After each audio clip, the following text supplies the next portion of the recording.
Dear students,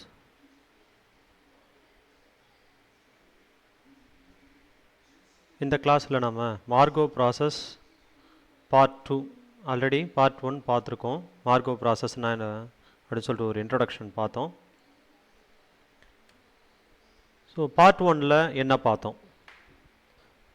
Marco process and introduction of Markov chain. Markov process Markov செயின்னா என்னன்னு பார்த்தோம். Markov செயினுங்கிறது என்னது? The future process depends only on the present process is independent of all the past processes. Okay, இது வந்து Markov process and Markov செயினோட ஒரு important concept. Present, past and future, step and state. So இப்போ ஸ்டெப்புங்கிறது என்னது? ஒரு time ஃபங்க்ஷன்லேருந்து அடுத்த time ஃபங்க்ஷனுக்கு சேஞ்ச் ஆகிறதுக்கு பேர் ஸ்டெப்பு. இப்போ என்னங்கிற ஒரு டைம்லேருந்து n+1 டைமுக்கு ட்ரான்சிஷன் ஆச்சுன்னா அது ஸ்டெப்பு. ஸ்டேட்டுனா என்ன? ஸ்டேட்டுங்கிறது வந்து அந்த இடத்துல அந்த ப்ராசஸோட வேல்யூ தான் ஸ்டேட்டுங்கிறது. So present, past and future அதை பற்றி நம்ம பார்த்தோம். அதாவது T1, T2, Tn+1 இப்படி n+1 டைம் இன்டர்வல்ஸ் இருக்குன்னு வச்சுப்போம். அதில் T1, T2, Tn- வரைக்கும் past processes past time function வச்சுப்போம். Tnங்கிறது ப்ரெசண்ட்டுன்னா ஃபியூச்சர் வந்து Tn+1 இருக்கும். அப்போ அந்த இடத்துல நடக்கிற ப்ராசஸை எப்படி எழுதணும்? x(t1), x(t2), x(t3) like that x(tn+1) வரைக்கும் எழுதிக்கலாம். ஸோ அது எப்படி எழுதுதுன்னு பார்த்தோம். அதுக்கடுத்து வந்து ஒன் ஸ்டெப் ட்ரான்சிஷன் ப்ராபபிலிட்டி, இது இந்த கிளாஸில் நம்ம பார்க்க போகிறோம். என் ஸ்டெப் ட்ரான்சிஷன் ப்ராபபிலிட்டி எல்லாமே லாஸ்ட் கிளாஸில் அது சிம்பிள் எக்ஸாம்பிளில் பார்த்தோம். அதுக்கடுத்த ஸ்டெப் வந்து ட்ரான்சிஷன் ப்ராபபிலிட்டி மேட்ரிக்ஸ் எப்படி ஃபார்ம் பண்ணுறதுன்னு பார்க்கலாம். ஸோ இப்போ ஒரு சிம்பிள் டெஃபினேஷன் பார்ப்போம். First probability of x of t+1 equal to sum s, xt equal to st, xtn-1, st-1, x0 equal to s0. So இதில் வந்து இது ஒரு சிம்பிள் கான்செப்ட் தான், மார்கோ செயினோட கான்செப்ட். அதாவது x of tn-1 equal to stn-1, x0 equal to s0 இதெல்லாம் வந்து past processes. xt equal to st வந்து present process. x of t+1 equal to sங்கிறது வந்து ஃபியூச்சர் ப்ராசஸ். அப்படின்னா இப்போ இந்த ஃபியூச்சர் ப்ராசஸ் இந்த ப்ரெசன்ட் ப்ராசஸை டிபெண்ட் பண்ணியிருக்கோம். Is independent of all past process என்னும்போது இந்த பாஸ்ட் ப்ராசஸை நம்ம வந்து ஒமிட் பண்ணிக்கலாம். ஸோ பாருங்கள், இப்போ இந்த இடத்துல இருக்கிற இந்த பாஸ்ட் ப்ராசஸஸ் எல்லாமே நம்ம வந்து தூக்கிக்கலாம் இந்த ரைட் ஹேண்ட் சைடில். ஸோ இது வந்து கண்டிஷனல் ப்ராபபிலிட்டியாக எழுதும்போது கண்டிஷனல் ப்ராபபிலிட்டியாக எழுதணும். ஸோ இதில் க்ளீனாக சொல்லியிருக்காங்க பாரு, distribution of xt+1 is depends only on xt and independent of all the past processes. ரொம்ப சிம்பிளாக சொல்லணும் அப்படின்னா, இப்போ ஒருத்தர் வந்து நடந்து வர்றாரு, ஒரு குறிப்பிட்ட டைமுக்கு வந்துட்டார். அடுத்த டைம் ஸ்டெப்பில் அவர் எப்படி போவாருங்கிறத மட்டும்தான் நம்ம கான்சன்ட்ரேட் பண்ணணுமே தவிர, இதுக்கு முன்னால் அவர் எப்படியெல்லாம் வந்து இந்த ஸ்டெப்புக்கு வந்தாருங்கிறத பற்றி நம்மளுக்கு கவலை இல்லை. ஸோ அதனால தான் ஆல்ரெடி சொல்லியிருக்கேன், it is like memoryless property. Transition probability matrix. இப்போது மார்கோ ப்ராசஸ்ங்கிறது என்னது ஏற்கனவே சொல்லியிருக்கேன். இதை வந்து மேட்ரிக்ஸ் அல்ஜிப்ராவும் ப்ராபபிலிட்டி கான்செப்டும் சேர்ந்தது தான் மார்கோ ப்ராசஸ் கான்செப்ட். ஆக்சுவலாக இந்த இடத்துல ஆல்ரெடி நம்ம ப்ராபபிலிட்டி கான்செப்டில் ஒன் ஸ்டெப் ட்ரான்சிஷன் ப்ராபபிலிட்டி, என் ஸ்டெப் ட்ரான்சிஷன் ப்ராபபிலிட்டி என்ன எதுன்றதை பார்த்துட்டோம். பட்டு இந்த பேஸ் பண்ணி எப்படி நம்ம ட்ரான்சிஷன் ப்ராபபிலிட்டி மேட்ரிக்ஸ் வந்து ஃபார்ம் பண்ணலாம் அப்படிங்கிறது ஒரு சிம்பிள் எக்ஸாம்பிள் மூலமாக பார்க்கலாம். ஃபஸ்ட்டு அதுக்கு டெஃபினிஷன் பார்த்துருவோம். ட்ரான்சிஷன் ப்ராபபிலிட்டி மேட்ரிக்ஸ்னா என்னென்னு. அதாவது when a Margo chain is homogeneous Margo chain என்னது? A Margo chain is independent of step, that is called the homogeneous Margo chain. So எல்லா டெஃபினிஷனும் நீங்கள் நல்லா ஞாபகம் வச்சுக்கோங்க. ஒவ்வொரு டெஃபினேஷனும் வந்து பேசிக்கு, அதை பேஸ் பண்ணி தான் இனிமேல் வர எல்லா கிளாஸஸும் இருக்கும். அப்போ one step transition probability is denoted by PIJ, சிம்பிளாக PIJ. அப்போது இந்த ஐயோட வேல்யூ வந்து 1 to n-னா jவோட வேல்யூ ஒரு 1 to n இருக்கும். அப்போ இந்த ஒவ்வொரு வேல்யூவுக்கும் ஒரு செப்பரேட் ப்ராபபிலிட்டி கண்டுபிடிக்கலாம். இப்போ அந்த ஒவ்வொரு செப்பரேட் ப்ராபபிலிட்டியும் ஒரு மேட்ரிக்ஸ் ஃபார்மில் எழுதுனா அதுக்கு பேர் தான் ட்ரான்சிஷன் ப்ராபபிலிட்டி மேட்ரிக்ஸ். அந்த மேட்ரிக்ஸை எப்படி ஃபார்ம் பண்ணுறன்றது இதுக்கு அடுத்து பார்ப்போம். சில கேரக்டரிஸ்டிக்ஸ் எல்லாம் பார்ப்போம். What is the transition probability matrix? All elements in TPM is positive. So transition probability மேட்ரிக்ஸில் இருக்கிற எல்லா எலிமெண்ட்ஸும் வந்து பாசிட்டிவாகவும் இருக்கும். Greater than or equal to 0. Negative value வராது. ஏன்னா ப்ராபபிலிட்டி கான்செப்ட்லேயே பார்த்துருக்கோம், probability always positive. And sum of all elements of any row matrix equal to 1. இந்த மேட்ரிக்ஸில் எந்த ரோ எடுத்து நீங்கள் ஆட் பண்ணாலும் அந்த எல்லா ப்ராபபிலிட்டியோட அடிஷனும் ஈக்குவல் டு 1 வரும், 1 வரும். இது வந்து ரோவுக்கு மட்டும்தான் அப்ளிகபிள், காலத்துக்கு அப்ளிகபிள் இல்லை. இது லாஸ்ட் கிளாஸ்லேயே நான் சொல்லியிருக்கேன். இது சிம்பிளாக சொல்லணும்னா இது எப்படி நம்மள நல்லா ஞாபகம் வச்சுக்கலாம்? ஆக்சியம்ஸ் ஆஃப் ப்ராபபிலிட்டி ஞாபகம் இருந்தால் ஞாபகம் வச்சுக்கலாம். என்ன axioms of probability? Probability always greater than 0, அது வந்து axiom 1. Probability of the sample space equal to 1, அது வந்து ஆக்சியம் 2. தேர்ட் ஆக்சியம் என்ன? Probability of A union B equal to probability of A plus probability of B when A and B are mutually exclusive. So first 2 axiom நம்ம ஞாபகம் வச்சுருந்தோம்னா இதை ஈஸியாக ஞாபகம் வச்சுக்கலாம். மூணாவது வந்து TPM always square matrix. Square மேட்ரிக்ஸாக மட்டும்தான் இருக்கணும், ரெக்டாங்குலர் மேட்ரிக்ஸ் வராது. ஸோ இப்போ சிம்பிளாக ஒரு ஃபார்மெட் எப்படி இருக்கும், ஒரு ட்ரான்சிஷன் ப்ராபபிலிட்டி மேட்ரிக்ஸோட ஃபார்மெட் எப்படி இருக்கும்? லெஃப்ட் சைடில் நம்ம வந்து list of all states of present ஸ்டேட்டோட எல்லா ஸ்டேட்டும் எழுதணும். அதுக்கடுத்து ஃப்யூச்சர் ஸ்டேட், இப்போ எக்ஸ்டிங்கிறது வந்து ப்ரெசன்ட் ப்ராசஸ்ன்னு வச்சுப்போமே, அதனுடைய ஸ்டேட் எல்லாம் எழுதணும். அப்போ எக்ஸ்டி வந்து ப்ரெசன்ட் ஸ்டேட், இப்போ ப்ரெசன்ட் ஸ்டெப்புன்னா ஃப்யூச்சர் ஸ்டெப் என்னவாக இருக்கும்? எக்ஸ்டி ப்ளஸ் 1 இருக்கும். அப்போ இந்த இடத்துல என்ன ஸ்டேட்ஸ் எழுதுகிறோமோ அதே ஸ்டேட்ஸ் எல்லாமே இங்கேயும் வரும். List of all states. இப்போ ப்ரெசன்ட் ஸ்டேட்டுக்கு தனி, ப்ரெசன்ட் ஸ்டெப்புக்கு தனி ஸ்டேட்ஸு, ஃப்யூச்சர் ஸ்டெப்புக்கு தனி ஸ்டேட்ஸ் கிடையாது. ப்ரெசன்ட் ஸ்டேட்டுக்கும் ஃப்யூச்சர் ஸ்டேட்டுக்கும் எல்லாத்தையுமே என்னெல்லாம் ப்ரெசன்ட் ஸ்டெப்புக்கு ஸ்டேட் இருக்கோ அதெல்லாம் ஃப்யூச்சர் ஸ்டெப்புக்கும் வரும். ஸோ அதுக்கடுத்து இதனுடைய பாசிபிலிட்டிஸ் இருக்கிற எல்லா ப்ராபபிலிட்டியும் எடுத்து ஒரு மேட்ரிக்ஸ் ஃபார்மில் எழுதுனா அதுதான் வந்து ட்ரான்சிஷன் ப்ராபபிலிட்டி மேட்ரிக்ஸ். இதில் எந்த ரோ நீங்கள் எடுத்து கால்குலேட் பண்ணாலும் ஈக்குவல் டு 1 இருக்கணும். அதாவது summation of all the elements in any row equal to 1. Simple example to form transition probability matrix. So ஒரு சிம்பிள் எக்ஸாம்பிள் மூலமாக நம்ம வந்து டிபிஎம் எப்படி ஃபார்ம் பண்ணுறதை பார்ப்போம். சிம்பிள் எக்ஸாம்பிள் பாருங்கள். Consider an example which we explain how to TPM is formed in a Markov chain. Assume that a man is an integral point of x-axis. ஒரு man வந்து integral point of x-axisல் இருக்கிறாரு.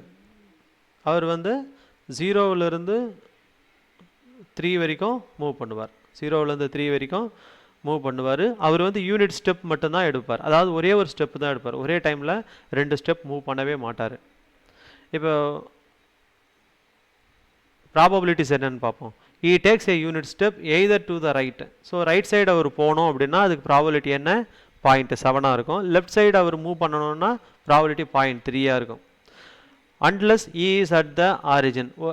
இது வந்து இந்த 2 ப்ராபபிலிட்டியும் எப்போ applicable? Our ஆரிஜின்லையும் and 3லையும் இல்லாதப்ப. So ஆரிஜின்லேயும் 3லையும் இருந்தால் probability வேறு. அதை தவிர மீதி எந்த இடத்துல அவர் இருந்தாலும் ரைட் சைடு மூவ் பண்ணுறதுக்கான ப்ராபபிலிட்டி 0.7, லெஃப்ட் சைடு மூவ் பண்ணுறதுக்கான probability 0.3. when he takes a step to that left to reach x equal to 2, the chain is called a random walk with reflecting barriers. So இது எப்படி இந்த ப்ராப்ளத்தை base பண்ணி எப்படி dBm form பண்ணுறதுன்னு பார்ப்போம். ஒரு எக்ஸ் ஆக்சிஸ் எடுத்துப்போம். இந்த எக்ஸ் ஆக்சிஸில் ஒருத்தர் வந்து x equal to 0லேருந்து x equal to 1, x equal to 2, x equal to 3 இந்த 3 பாயிண்ட்டுக்குள்ளே தான் அவர் வந்து மூவ் பண்ணுவார். அப்போது இன்கேஸ் அவர் எக்ஸ் ஈக்குவல் டு ஒன்னில் இருந்தார்னு வச்சுப்போமே, அவர் ரைட் சைடு மூவ் பண்ணணும். ஸோ இங்கே என்ன கொடுத்துருக்கு, அவர் ரைட் சைடு மூவ் பண்ணுறதுக்கான ப்ராபபிலிட்டி 0.7. இன்கேஸ் அவர் ஒன்னில் இருக்கார், எக்ஸ் ஈக்குவல் டு ஒன்னில் இருக்கார், எக்ஸ் ஈக்குவல் டு 2க்கு அவர் மூவ் பண்ணுறதுக்கான ப்ராபபிலிட்டி என்னவாக இருக்கும், 0.7 இருக்கும். அதே லெஃப்ட் சைடு மூவ் பண்ணணும் அப்படின்னா எக்ஸ் ஈக்குவல் டு, இன்கேஸ் அவர் எக்ஸ் ஈக்குவல் டு 2வில் இருக்கார், அப்போ லெஃப்ட் சைடு மூவ் பண்ணணும்னா அதனுடைய ப்ராபபிலிட்டி 0.3 இருக்கும். நெக்ஸ்ட் ப்ராபபிலிட்டி என்ன, in case okay x equal to 2வில் இருக்கார், எக்ஸ் ஈக்குவல் டு 3க்கு மூவ் பண்ணுறதுக்கான ப்ராபபிலிட்டி வந்து 0.7 இருக்கும். ஸோ ஏன்னா அவர் வந்து ரைட் சைடில் மூவ் பண்ணுறாரு. அதே அவர் லெஃப்ட் சைடில் மூவ் பண்ணார்னா, இன்கேஸ் எக்ஸ் ஈக்குவல் டு 1ல் இருக்கார், லெஃப்ட் சைடில் மூவ் பண்ணார்னா அதனுடைய ப்ராபபிலிட்டி என்ன, 0.3. ஸோ ஃபஸ்ட்டு நம்ம என்ன பண்ணுறோம், ஒரு சிம்பிளாக இந்த மாதிரி ஒரு டயக்ராம் ஒன்று போட்டுக்கிறோம். Next in case x equal to, இதுக்கடுத்து இதில் இன்னும் ஒரு பாயிண்ட் சொல்லியிருக்காங்க, unless is at the origin. So in case x equal to 0வில் அவர் இருக்கார், ஆரிஜினில் அவர் இருக்கார், இந்த லெஃப்ட் சைடு மூவ்மெண்ட்டுக்கான பாசிபிலிட்டி இங்கே இல்லை, ஒன்லி ரைட் சைடு தான் அவர் மூவ் பண்ணி ஆகணும். ஸோ இந்த மூவ்மெண்ட் வந்து சர்டைன், அது வேறு ஆப்ஷனே கிடையாது. அந்த இடத்துல ப்ராபபிலிட்டி வந்து 1. இன்கேஸ் வேறு ஏதாவது லெஃப்ட் சைடில் மூவ் பண்ணுறதுக்கான பாசிபிலிட்டி இருந்தால் இதனுடைய ப்ராபபிலிட்டி என்னவாக இருக்கும், 0.7 இருக்கும். பட் லெஃப்ட் சைடில் மூவ் பண்ணுறதுக்கான பாசிபிலிட்டி இல்லாதனால இந்த ப்ராபபிலிட்டி 1ன்னு எடுத்துக்கிறோம். அதே மாதிரி எக்ஸ் ஈக்குவல் டு 3யில் இருக்குது, X equal to 3, X equal to 4 இருந்தால் அவர் மூவ் பண்ணலாம். பட் எக்ஸ் ஈக்குவல் டு 4 இல்லை, அவர் எங்கே தான் வந்தாகணும், எக்ஸ் ஈக்குவல் டு 2, ஒரே ஒரு சாய்ஸ் தான் இருக்குது. அப்போ அதனுடைய ப்ராபபிலிட்டி என்ன, probability equal to 1. So first இந்த ப்ராப்ளத்தை நம்ம அண்டர்ஸ்டாண்ட் பண்ணிக்கிட்டு நம்ம அதுக்கேற்ற மாதிரி ஒரு டயக்ராம் போட்டுக்கிட்டோம். நெக்ஸ்ட்டு இதை பேஸ் பண்ணி நம்ம மேட்ரிக்ஸ் எப்படி ஃபார்ம் பண்ணுறதுன்னு பார்ப்போம். ஸோ இதனுடைய ஸ்டேட்ஸ் எல்லாம் என்ன, what are the states of the Markov chain அப்படின்னா, the values of x, the values of x are known as the states of the Markov chain. அப்போ values of x எல்லாம் என்னது, states of the Markov chain. values of x எல்லாம் என்னன்னா இங்க x equal to 0, x equal to 1, x equal to 2, x equal to 3. அப்போ x equal to 0, 1, 2, 3 இதெல்லாம் தான் என்ன, states of the Markov chain. அப்போ what are the values of x, அதான் the values of x are 0, 1, 2, 3. அப்போ இதை தான் நம்ம என்னவா எடுக்கணும், ஸ்டேட்ஸாக எடுக்கணும். ஸோ ஃபஸ்ட்டு ஸ்டெப் என்ன, ஒரு ப்ராப்ளம் கொடுத்துருந்தா ஒரு ப்ராப்ளத்தை ஃபஸ்ட்டு நம்ம அண்டர்ஸ்டாண்ட் பண்ணிக்கணும். அதுக்கடுத்து அந்த ப்ராப்ளத்துலேருந்து நம்ம என்னென்னலாம் ஸ்டேட் இருக்குதுன்றதை நம்ம ஃபஸ்ட்டு எடுத்துக்கணும், ஸ்டேட்டை வந்து ஐடென்டிஃபை பண்ணிக்கணும். Therefore the states of the Markov chain are 0, 1, 2 and 3. அப்போ டிபிஎம் எப்படி ஃபார்ம் பண்ணுறதுன்னு பார்ப்போம்.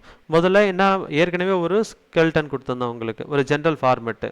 லெஃப்ட் சைடில் வந்து என்னவாக இருக்கணும், ஸ்டேட்ஸ் ஆஃப் xn - 1, அதாவது ப்ரெசன்ட் ஸ்டேட்ஸோட ப்ரெசன்ட் ஸ்டெப்போட ஸ்டேட்ஸுங்க வரணும்.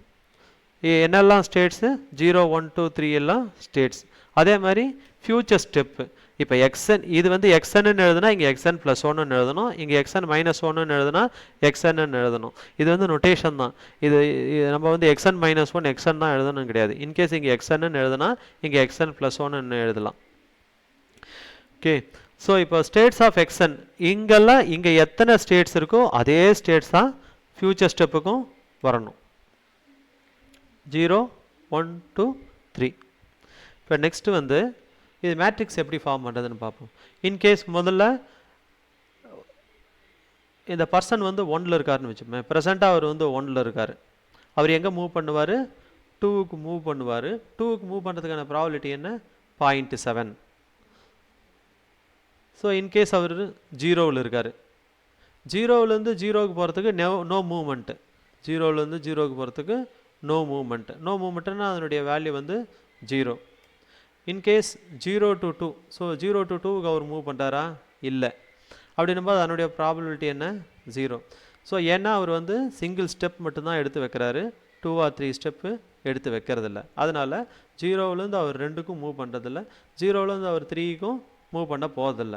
அப்போ அதனுடைய வேல்யூ வந்து 0 எடுத்துக்கலாம். அப்போது இதனுடைய ரோ டோட்டல் என்னவாக இருக்கணும், 1. அப்போ ரோ டோட்டல் 1ன்னா அவர் எங்கேருந்து, 0விலேருந்து எங்கே மட்டும்தான் அவர் வருவார், 1 மட்டும்தான் வருவார். ஆஸ் பர் கான்செப்டும் சரி, ஆஸ் பர் டயக்ராமும் சரி, இதனுடைய ப்ராபபிலிட்டி வந்து 1. ஸோ நம்ம கான்செப்டை ஃபஸ்ட்டு நல்லா புரிஞ்சுப்போம். அதுக்கடுத்து வந்து இன்கேஸ் அவர் 1ல் இருக்கார், இன்கேஸ் அவர் 1ல் இருந்தால் 2க்கு மூவ் பண்ணுறதுக்கான ப்ராபபிலிட்டி என்ன, 0.7. இன்கேஸ் ஓகே அவர் வந்து 1ல் இருக்கார், 2க்கு மூவ் பண்ணுறதுக்கான ப்ராபபிலிட்டி என்ன, 0.7. அதுக்கடுத்து வந்து வேறு எங்கே மூவ் பண்ணுவார் அவர் 1ல் இருந்தால் 0க்கு மூவ் பண்ணுவார். ஸோ 1ல் இருந்தால் இந்த 0க்கு இங்கே மூவ் பண்ணுவார். அதனுடைய ப்ராபபிலிட்டி என்ன 0.3. இப்போ இதனுடைய ரோ டோட்டல் பாருங்கள் 0.3 + 0.7 1 ஆயிடுச்சு. அப்போ மற்ற ரெண்டு வந்து என்னவாக இருக்கும் 0வாக இருக்கும். ஏன்னா அவர் 1ல் இருந்தால் 1லேயே திரும்ப வந்து இருக்க போகிறது. ஏன்னா அது வந்து there is no movement here. There is no மூவ்மெண்ட்டுக்கு ப்ராபபிலிட்டி வேல்யூ கிடையாது. அதே மாதிரி 1ல் இருந்தால் 3க்கும் அவர் மூவ் பண்ண முடியாது. ஏன் 3க்கு அவர் மூவ் பண்ண முடியாது 2 ஸ்டெப் ஆகிடுது. 1லேருந்து 2 ஸ்டெப்ஸு நாட் பாசிபிள். அப்போ மற்ற ரெண்டு வேல்யூ வந்து 0ன்னு எடுத்துக்கலாம். கேஸ் இப்போ 2ல் இருக்காருன்னு வச்சுப்போமே. இன்கேஸ் அவர் 2ல் இருக்கார். ஸோ 2ல் இருந்து எங்கே மூவ் பண்ணுறாரு 3க்கு மூவ் பண்ணுறாரு. 3க்கு மூவ் பண்ணுறதுக்கான ப்ராபபிலிட்டி என்ன 0.7. ஸோ 2லேருந்து 3க்கு மூவ் பண்ணுறதுக்கான ப்ராபபிலிட்டி வந்து 0.7. அதே அவர் 2ல் இருந்தால் 1க்கும் அவர் மூவ் பண்ணுறாரு. ஸோ இந்த லெஃப்ட் சைடில் மூவ் பண்ணுறதுக்கான ப்ராபபிலிட்டி என்ன 0.3. ஸோ 2ல் இருந்தால் 1க்கு மூவ் பண்ணுறதுக்கான ப்ராபபிலிட்டி வந்து 0.3. மற்ற ரெண்டு ப்ராபபிலிட்டி என்னென்னு எடுத்துக்கலாம் 0ன்னு எடுத்துக்கலாம். ஏன்னா இதனுடைய ரோ டோட்டல் ஆல்ரெடி 0.3 0.7 1 ஆயிடுச்சு. மற்ற ரெண்டு ப்ராபபிலிட்டி வந்து 0 ஆகிடும். இப்போ லாஸ்ட்டாக ஒன்று தான் இருக்குது. இன்கேஸ் அவர் 3ல் இருக்கார். 3ல் இருக்கிறாருன்னா அவர் வந்து வேற எங்கேயும் மூவ் பண்ண போதில்லை. 2க்கு மட்டும்தான் அவர் வந்தாகணும். ஸோ 3லேருந்து 2க்கு அவர் வந்துடுறாரு. அதனுடைய ப்ராபபிலிட்டி வந்து 1. மற்ற எல்லா ப்ராபபிலிட்டியும் வந்து 0ன்னு எடுத்துக்கலாம். ஸோ இதான் ஒரு சிம்பிள் எக்ஸாம்பிள் இதை ட்ரான்சிஷன் ப்ராபபிலிட்டி மேட்ரிக்ஸு ஃபார்ம் பண்ணுறதுக்கு. ஸோ இனிமேல் வர்ற ப்ராப்ளத்துலலாம் ரொம்ப ஈஸியாக நம்ம ட்ரான்சிஷன் ப்ராபபிலிட்டி மேட்ரிக்ஸ் வந்து ஃபார்ம் பண்ணிக்கலாம். திரும்பவும் நான் சொல்கிறேன், எல்லா ப்ராபபிலிட்டி வேல்யூவும் டிபிஎம்மோட கேரக்டர்ஸ் என்ன இது வந்து ஸ்கொயர் மேட்ரிக்ஸாக இருக்கும். இப்போ 2/2னா 2 ஸ்டேட்ஸ் இருந்தால் 2/2, 3 ஸ்டேட்ஸாக இருந்தால் 3/3, 4 ஸ்டேட்ஸ் இருக்குது. இங்கே பாருங்கள் 0 1 2 3 இருக்குது. அப்போ 4 ஸ்டேட்னா 4/4 மேட்ரிக்ஸ் நம்மளுக்கு கிடைக்கும். ஸோ அதுக்கடுத்து வந்து எல்லா ப்ராபபிலிட்டி வேல்யூவும் greater than or equal to 0வாக இருக்கணும். நெக்ஸ்ட் வந்து இப்போது சிம்பிள் நோட் ஒன்று சொல்கிறோம் பாருங்கள். P23 அப்படின்னா என்ன அர்த்தம்? P present state 2 future state 3. Always first இருக்கிற ஸ்டேட்னது P சஃபிக்ஸில் ஞாபகம் வச்சுங்க. போன கிளாஸில் சொன்னது ஜென்ரல் ஸ்கெல்டன் ஆஃப் ப்ராபபிலிட்டி, அதாவது மார்க்கோஜெயினோட ப்ராபபிலிட்டி எப்படி ஜென்ரலாக இருக்கும். P சப்ஸ்கிரிப்டில் இருக்குது ஸ்டெப்பு, சூப்பர் ஸ்கிரிப்டில் இருக்குது சப்ஸ்கிரிப்டில் இருக்குது ஸ்டேட்டு, சூப்பர் ஸ்கிரிப்டில் இருக்குது ஸ்டெப். ஓகேவா? இப்போது P இது வந்து ஃபஸ்ட்டு இருக்கிறது வந்து ப்ரெசன்ட் ஸ்டேட். இந்த ஸ்டேட்லேயே ஃபஸ்ட்டு இருக்குது ப்ரெசன்ட் ஸ்டேட், இது வந்து future state. Okay, so P present ஸ்டேட்னா இங்கே 2, ஃபியூச்சர் ஸ்டேட்னா 3. அப்போது ப்ரெசன்ட் ஸ்டேட் 2, ஃபியூச்சர் ஸ்டேட் 3. அப்போ P23 சிம்பிளாக P23 எழுதுனா அதனுடைய வேல்யூ வந்து 0.7. அதாவது தேர்ட் ரோ ஃபோர்த்து காலம். ஆக்சுவலாக செகண்ட் ரோ தேர்ட் காலம்னு இருக்குது, இல்லை தேர்ட் ரோ ஃபோர்த்து காலம் வந்து 0.7. This means that if the process is at state 2 at step n-1, at step n-1 இருந்தால் the probability that it moves at the state 3 at step n, அதாவது present stepலேருந்து future stepக்கு move ஆகுது with probability 0.7. Okay, இதான் ஒரு simple example. So next கிளாஸில் இன்னும் சில கான்செப்டுங்களோட உங்களை சந்திக்கிறேன். நன்றி.